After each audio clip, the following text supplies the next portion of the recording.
Bonjour à tous, dans cette vidéo on va remplir la carte mentale et donc les deux dernières cases qui nous restent à remplir sur les spectres d'émission. Première case que nous allons remplir, c'est le spectre d'émission d'un corps chauffé, celle qui est à gauche en haut. Première chose à noter, quand un corps chauffé émet de la lumière, on obtient un spectre continu. C'est l'arc-en-ciel que vous connaissez depuis que vous êtes tout petit. Donc c'est le cas de toutes les ampoules à filaments, par exemple. Ce spectre dépend de la température. Quand la température augmente, le spectre s'enrichit de couleurs progressivement vers le violet. Vous vous souvenez, on a fait l'expérience en classe. J'ai augmenté tout doucement la température du filament. Au début, on avait du rouge, un peu de vert, puis du jaune, puis après le bleu. Et à la température maximum, on avait donc toutes les couleurs avec le violet. Donc dans cette case, dessinez-moi également un arc-en-ciel avec les couleurs de base que vous avez, rouge, orange, jaune, vert, bleu et violet. On en a un petit peu parlé. Pour les longueurs d'onde avant le rouge, c'est l'infrarouge, après le violet, l'ultraviolet. Voilà.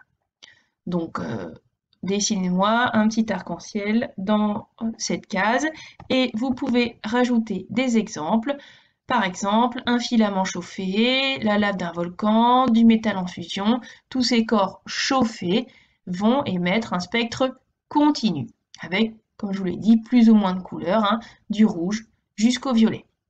Donc mettez sur pause le temps de remplir cette case, puis ensuite on va vers la deuxième case et dernière à remplir. Remplissons maintenant la dernière case, spectre d'émission d'un gaz à haute température et traversé par une décharge électrique.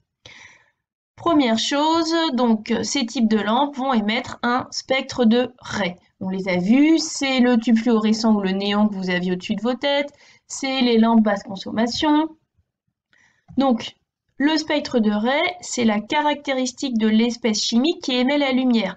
Nous avons bien vu, il y avait la lampe à sodium qui émettait la lumière orange avec une seule raie orange, et la lampe au mercure qui émettait plutôt du bleu. Eh bien, on avait vu que les spectres étaient complètement différents. Donc, chaque gaz chauffé traversé par une décharge électrique émettra un spectre propre à lui-même. Donc, chaque gaz émet un spectre différent. En schéma, vous représenterez le spectre de la lampe au mercure que vous avez pu observer. Donc vous aviez vu très souvent une raie violette, une raie bleue, une raie verte et une raie jaune. Pour nous, les deux étaient confondus, même si en fait on peut séparer les deux raies jaunes. Et puis pour chaque raie, vous avez ici la longueur d'onde qui va caractériser la couleur. Donc reproduisez-moi ce spectre sur la dernière case de la carte mentale, celle qui est tout en bas à gauche.